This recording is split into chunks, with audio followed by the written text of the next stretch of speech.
Hello tout le monde, je vous retrouve aujourd'hui dans une vidéo où j'avais envie de vous parler, très clairement. J'avais envie de discuter avec vous pour plusieurs raisons. Je ne sais pas trop de quoi je vais parler aujourd'hui parce que j'avoue que c'est un peu flou dans ma tête.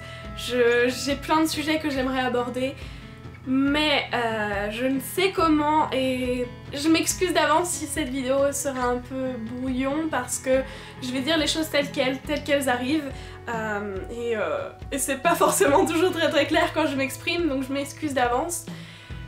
Aujourd'hui je vous retrouve comme je le disais parce que j'avais envie de vous parler puisque j'ai eu quelquefois la remarque comme quoi je ne partageais pas assez avec vous de ma vie privée entre guillemets, voilà, comme quoi je ne partageais pas assez, que vous aimeriez un petit peu plus apprendre à me connaître.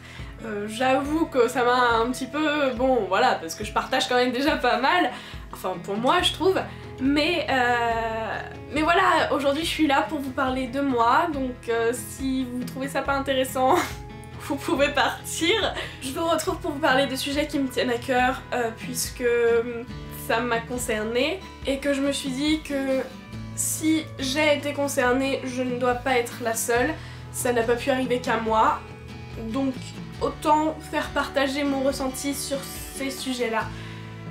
Donc c'est parti. Je pense que ça sera plus simple, je vais vous expliquer ce qui s'est passé ces derniers mois. Vers février, mars, je crois, j'ai commencé à me créer des soucis, on va dire. Voilà, j'ai eu des problèmes d'adolescente comme tout le monde passe par là, je pense. Ça peut être des problèmes minimes pour certains, énormes pour d'autres. Voilà, pour moi, ils ont été... En fait, plus le temps passait, plus c'était important. Et je ne savais que trop faire, à vrai dire. Et un soir, voilà, c'est là le sujet. Un soir, j'étais vraiment pas bien et je me suis dit qu'est-ce que je peux faire pour passer ça. Étant donné que je suis une jeune fille sage, qui ne boit pas, qui ne fume pas, ou voilà, je me suis dit je vais pas me bourrer la gueule ou me défoncer parce que c'est inutile et puis ça me plaît pas. Donc voilà, et j'ai tourné la tête et j'ai vu un carnet dans ma chambre et je me suis dit tiens, je l'ai oublié celui-là. Et donc ce soir-là, pour la première fois depuis longtemps, j'ai écrit. Ça va être très bizarre de vous parler de ça parce que c'est vachement personnel quand même, enfin pour moi c'est un grand effort d'en parler, j'en ai parlé à personne, donc bon, voilà. Donc j'ai pris un papier, un stylo et en fait, pour la première fois j'ai regardé ce carnet et je me suis dit qu'est-ce que je peux bien écrire. Je fixais la première ligne, je voulais réfléchir, je réfléchissais mais mon cerveau réfléchissait tellement vite, je me disais comment commencer ça, et il y a un moment où je me suis dit stop, arrête de réfléchir, fais comme tu le sens. Et de là, les mots sont venus s'incruster sur le papier mécaniquement. Je m'arrêtais plus, j'ai écrit pendant plus d'1 heure sur plus de 5 pages. Faut être un peu taré je pense. Et ça m'a vraiment permis de me sentir mieux, de me sentir moi, puisque je disais au carnet ce que je ne voulais pas dire à voix haute, ce que je ne voulais pas admettre, ce que je voulais pas me faire comprendre. Et donc ce carnet m'a aidé pendant un long moment. Voilà, j'ai vraiment pris goût à ça, à l'écriture, et donc c'était devenu une habitude. Pratiquement tous les soirs j'écrivais. Voilà, j'en avais besoin, ça me faisait plaisir, et à partir du moment où ça me faisait plaisir, ça me faisait me sentir bien. Je continuais puisque pourquoi s'en priver? Voilà, si vous trouvez quelque chose que vous adorez faire et qui va vous permettre de vous changer les idées, je ne pense pas que vous allez ne pas le faire. Je pense que vous me comprenez. Seulement, ça a pris un petit peu trop de place puisque ça devenait quand même important dans le sens où j'étais à l'arrêt de bus, je ne savais pas quoi faire, j'ouvrais une page de notes sur mon téléphone et je commençais à écrire. J'étais en cours d'espagnol, je ne savais pas quoi faire, je prenais une feuille et j'écrivais. Autant vous dire que je pense que vous l'avez compris, j'écrivais pas des contes de fées, loin de là, c'était des textes... C'était plutôt les récits d'une adolescente perturbée qui avait juste besoin d'aide en fait. Et donc écrire me permettait vraiment de me lâcher. Et Je sais pas trop comment parler de ça. Mais c'est devenu très important, un peu trop, puisque c'est carrément, c'est devenu mon addiction. Certains se droguent pour oublier, certains se saoulent au point de ne plus pouvoir marcher. Et moi je racontais au point de me renfermer. Et quand je n'avais plus d'inspiration, c'est là que c'est grave quand même. Quand je n'avais plus d'inspiration pour écrire mais que je voulais tellement faire ça, je relisais ce que j'avais écrit avant, les jours précédents, je me disais ah oui, à cet instant, je pensais ça. Je tournais les pages, je disais ah oui, à cet instant, j'étais comme ça. Et quand j'ai réalisé ça, je me suis dit mais t'es tarée, tu es folle, tu es maso. Là je suis toute intimidée de vous en parler quand même parce que c'est très étrange. Parce que c'était mon petit truc à moi. Et il y a quelques jours, je me suis disputée avec quelqu'un, enfin bref. Je me suis disputée avec quelqu'un et je lui ai expliqué que, voilà, que j'écrivais. Et c'est la première personne à qui j'en ai parlé d'ailleurs je pense. Sur le coup j'ai pas trop voulu l'écouter puisque cette personne me disait fais attention, c'est pas forcément bien, ça va te renfermer sur toi-même, si tu veux parler des choses parle-en. Mais moi non, j'avais pas envie puisque le carnet m'aidait vachement mieux que quelqu'un parce que je pouvais lui dire tout ce que je pensais et je pouvais me confier, je pouvais dire vraiment absolument tout, c'est-à-dire que quelque chose que je ne voulais absolument pas dire, ben je l'écrivais puisque c'était mon confident en fait et je me disais que ça pouvait pas être le carnet qui allait me juger et c'était un point positif et à la fois négatif puisque c'est pas le carnet justement qui allait vous dire quoi faire et qui allait vous tirer vers le haut. À m'entendre on pourrait croire que j'étais dépressive, suicidaire alors que non, j'étais juste pas bien et je cherchais juste un moyen de vaincre ça. Et en fait, cette dispute a entraîné que j'ai dû expliquer à mes autres amis ce qui s'était passé. Et de là, j'ai dû parler de ce carnet qui était mon secret. C'était pas un journal intime, non, j'écrivais pas « Aujourd'hui j'ai fait ça », non. Je parlais de tout et de rien, des sujets qui me tenaient à cœur, des sujets qui me révoltaient.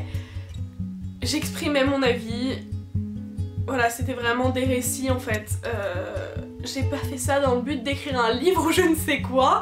Il y en a peut-être qui pourront se dire ça, mais non, je voulais que ces récits restent secrets. J'écrivais pour me confier, pour me rendre compte des choses, mais faut se l'avouer, j'écrivais dans l'espoir, secrètement, que quelqu'un trouve ces putains de récits et me dise que tout ira bien, qu'il ne fallait pas que je m'en fasse. C'était un SOS. Et j'avoue que là, je suis un peu bizarre quand même parce que j'ai écrit je veux pas que ça se sache, mais d'un côté, j'aimerais bien que ça se sache pour qu'on m'aide, mais je veux pas le montrer. Faut être un peu schizophrène, je pense. Mais je pense que certaines filles me comprennent parce qu'elles font la même chose. Je sais qu'on est beaucoup d'adolescentes et adolescents à écrire. Ou à avoir une certaine addiction, mais je pense que celles qui partageaient mon addiction me comprennent et comprennent absolument ce que je ressentais et voilà. Et comme je vous le disais, j'ai dû en parler et ça m'a fait très bizarre puisque là je sortais de ma zone de confort, j'ouvrais mon jardin secret à tout le monde, donc du coup c'était plus un jardin secret en fait. Mais je me devais d'en parler parce que c'est pas normal d'écrire de 23h jusqu'à 2h du matin sur des tonnes et des tonnes de pages. Sur le coup ça peut être hey, ah c'est trop bien, genre j'ai une âme de poète et tout. Alors j'ai jamais pensé ça, alors, mon écrit était dégueulasse très clairement. Ça peut paraître bien, mais quand on y réfléchit c'est quand même un peu... ça devient grave, je pense. Mais heureusement, d'en parler, ça m'a aidée. Ça m'a fait comprendre que j'avais pas besoin de ce carnet, que j'avais pas besoin de me confier à du papier qui n'allait pas m'aider. J'ai compris que j'avais des gens qui m'entouraient.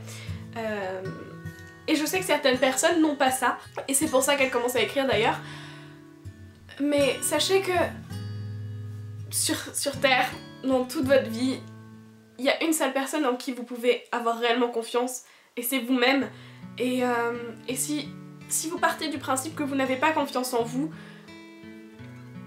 ça ne fonctionnera pas. Voilà, vous êtes la seule personne avec qui vous allez faire tout le trajet de votre vie. Alors pourquoi perdre du temps à essayer de se rejeter puisque ce sera du temps gâché. Autant vous accepter et vous faire confiance à vous-même dès le début. Parce que c'est ça le secret. C'est ça le secret. Vous avez commencé seul, vous terminerez seul. Bien sûr, il y aura des gens de passage, des gens qui vont vous entourer, qui vont rester plus longtemps que d'autres. Moi au final, il y aura que vous.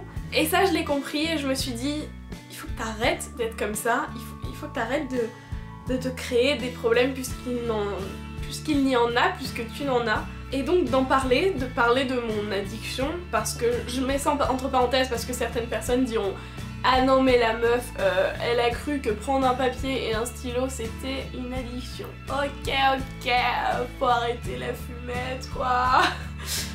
Mais oui, dans mon cas ça l'était et dans le cas d'autres personnes aussi ça l'est. Voilà, on est tarés entre nous, que voulez-vous. Je ne sais même pas si je vais publier cette vidéo, tellement c'est personnel. Et donc au final, si je vous fais cette petite vidéo, c'était bon pour vous parler de ce qui m'est arrivé, mais aussi pour vous faire passer un message, ayez confiance en vous. C'est plus facile à dire qu'à faire, ça c'est clair, mais il y a des personnes qui peuvent vous aider là-dedans, il y a des gens qui vous aiment plus qu'ils ne s'aiment eux, et vous ne le savez pas, et parce que vous n'ouvrez pas les yeux, mais regardez les choses à l'état pur, telles qu'elles le sont, et approfondissez votre regard là-dessus. Certaines personnes seraient prêtes à donner leur vie pour vous, et à partir du moment où vous réalisez ça, c'est gagné parce que vous vous dites, si cette personne peut m'apprécier, peut m'aimer à ce point, pourquoi moi je ne peux pas me le faire à moi-même en fait. Voilà, réfléchissez à ça. Il y aura forcément quelqu'un, que ce soit votre mère, votre père, votre soeur, votre frère, votre grand-mère, votre meilleur ami, il y a forcément quelqu'un. Vous n'êtes pas rejeté, vous n'êtes pas quelqu'un qui n'a pas d'amis, qui a personne qui l'entoure, ça c'est impossible, il y aura forcément toujours au moins une personne pour vous. Je vous parle pas du grand amour, hein, non, cherchez pas le prince charmant et pour lui dire ah en fait, bah voilà, il se passe ça, est-ce que tu peux m'aimer maintenant pour que je m'aime? Non, essayez de comprendre ce que je veux dire. Voilà, dans votre entourage, il y a forcément quelqu'un. Et je crois que c'est tout ce que je voulais vous dire. Il y a plein d'autres sujets que je voudrais aborder, mais que j'aborderai une prochaine fois, comme que ce soit les complexes, la société dans laquelle on vit. Parce que j'aime beaucoup vous parler à cœur ouvert comme ça. Pour tout vous dire, j'ai longuement réfléchi à faire cette vidéo. Je ne savais pas comment la faire, je voulais faire quelque chose de très travaillé, un texte écrit, encore un texte, ils nous suivent ceux-là. Je voulais vous faire un texte écrit avec une superbe vidéo, mais je pense que pour parler de tout ça, il fallait que j'utilise mes mots à moi, tels qu'ils venaient comme ça et non préparés. Puisqu'honnêtement j'ai commencé à les écrire ces textes justement et j'en ai débuté 3 qui n'ont pas abouti puisque je me perdais, je divaguais un peu, Non, c'était moi sans être moi. Je voulais dire c'était pas moi mais d'un côté je vous dis que c'est moi d'écrire. La meuf pas compréhensible. Mais voilà, j'ai beaucoup aimé vous parler de ça, j'ai partagé beaucoup là, je ne sais pas du tout les retours que je vais avoir, je ne sais pas du tout ce que vous en avez pensé. Vous vous direz peut-être que cette vidéo était inutile, mais pour moi elle était importante dans le sens où je voulais parler de ça, je voulais parler des addictions, je voulais parler des choses qui vous font sentir bien mais qui ont failli causer votre perte. Certaines se mutilent aussi parce que j'ai parlé de drogue, d'alcool, mais il y a aussi la mutilation qui est une sorte d'addiction. Et en aucun cas, réfléchissez à ça, réfléchissez à est-ce que c'est vraiment bon pour moi de faire ça parce que ça peut causer votre perte. Moi ça a failli causer ma perte, honnêtement je vous le dis, les textes ont failli causer ma perte dans le sens où je ne parlais plus du tout, je racontais ce que je voulais bien raconter aux gens, mais voilà ça s'arrêtait là, je ne partageais plus rien de ce que je ressentais et ça m'a renfermée sur moi-même, même si je voulais pas l'admettre. Certaines personnes qui vont regarder cette vidéo se diront enfin elle l'a admis, ou se diront qu'elles avaient raison. Là, à cet instant, vous doutez bien que dans mes yeux, vous comprenez la haine que j'ai et vous comprenez que je parle de certaines personnes en particulier. Donc j'espère que ces personnes verront cette vidéo. Je ne fais pas cette vidéo pour être plainte, parce qu'il y a des choses plus graves dans la vie, ça c'est clair. Ne venez pas me descendre en commentaire en me disant que oui, je n'ai rien compris à la vie, que je me crée des problèmes. Parce que soyons honnêtes, on s'en crée tous et voilà, on est tous pareils. C'est juste qu'il y en a qui en parlent plus que d'autres. J'attends de voir votre ressenti à propos de cette vidéo en commentaire, donc dites-moi ce que vous en avez pensé. S'il y a des choses qui vous tiennent à cœur et dont vous voulez parler en commentaire, eh bien faites-le parce que c'est fait pour ça justement. S'il y a des sujets que vous aimeriez que j'aborde à cœur ouvert comme ça, proposez-les-moi en commentaire et je me ferai une joie de faire ces vidéos, surtout d'autant plus si c'est un sujet qui me tient à cœur et qui me concerne. Voilà, cette vidéo c'était une sorte d'adieu à mon carnet, puisque bah attention, c'est la petite partie confession, c'est un peu comme aux alcooliques anonymes, puisque ça fait plus d'une semaine que je n'ai pas écrit et je suis très fière de moi. Voilà, j'ai l'air très ridicule là, la situation est très ridicule, mon dieu. Enfin bref, c'est pas grave, j'assume. Je vous fais à toutes et à tous de très très gros bisous et sachez que je vous aime. Voilà, je vous le dis. Voilà, dites-vous qu'il y a au moins une personne qui vous aime et c'est moi. Et je ne mens pas puisque... voilà, merci d'être là pour moi. Vous ne savez pas à quel point ça me réchauffe le cœur quand je vois des commentaires qui me disent « T'es une fille vraie, t'es géniale ». On a envie de se confier à toi parce que c'est exactement ce que je veux faire ressentir à mes abonnés et qu'on me le dise, qu'on le remarque, ça me fait penser que eh bien je n'ai peut-être pas je ne suis peut-être pas si nulle que ça. Donc voilà, moi je vous aime, donc voilà, si ça peut vous aider dans votre apprentissage, dites-vous que moi je vous aime. Je vous fais à toutes et à tous de très très gros bisous, à bientôt.